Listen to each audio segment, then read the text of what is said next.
मौलाना मुजीबुर रहमान जा बयान ॿुधण जे लाइ मौलाना साहब जो यूट्यूब चैनल ज़रूर सब्सक्राइब कंदा।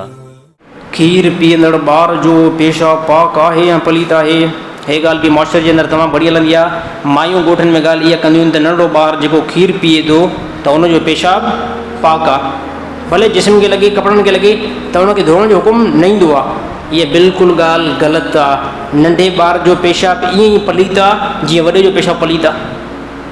ॻाल्हि सम्झ में आई न? सही ॻाल्हि हलंदी आहे न मुआशरे जे अंदरि। इहे अक्सर मायूं जेको ॻाल्हि घणियूं कंदियूं आहिनि त नंढो ॿारु आहे, हिन जो जेको खीर पीए थो न, ॿियो छा करे थो, कहिड़ी मानी थो खाए, त हिन जो जेकॾहिं पेशाब कपिड़नि खे लॻो को मसइलो न आहे। न अमा आयशा रज़ी अल्लाह ताला अन्हा खां रिवायत आहे, सही मुस्लिम जे अंदरि हदीस नंबर 662।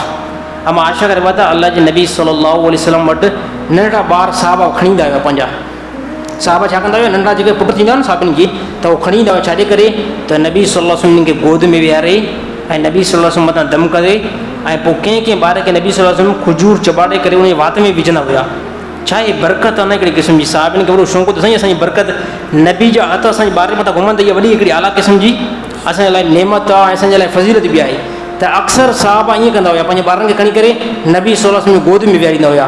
त मां आयशा फरमायो हिकिड़े दफ़े ईअं हिकिड़ो ॿार हिकिड़ो साहिबी खणी आयो, त हुन ॿार जीअं जो न अलाह जे नबी गोद में विहारियो, मां अलाह जे नबी मथां दम कयुसि, पोइ हुन ॿार जेको कयो पेशाब, त उहो पेशाब जो कुझु कपिड़ा जेको नबी सल्लल्लाहु अलैहि वसल्लम जा पेशाब जा कपिड़ा ख़राबु थिया त पोइ अलाह जे नबी हुकुम ॾिनो त पाणी खणी अचो।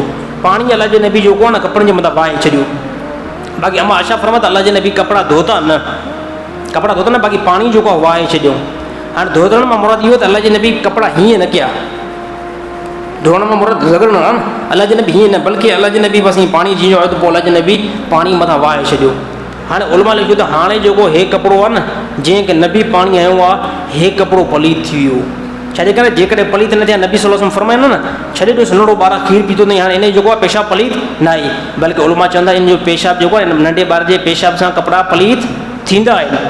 ऐं जेकॾहिं ईअं ॿारु पोइ पेशाब करे ऐं कपिड़ा जेको आहे पलीत थियनि त इन कपिड़े खे 3 मरतबा धो।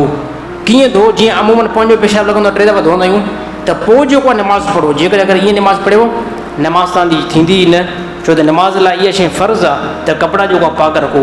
अल्लाह ताला अमल करण जी तौफ़ीक़ अता फ़रमाए।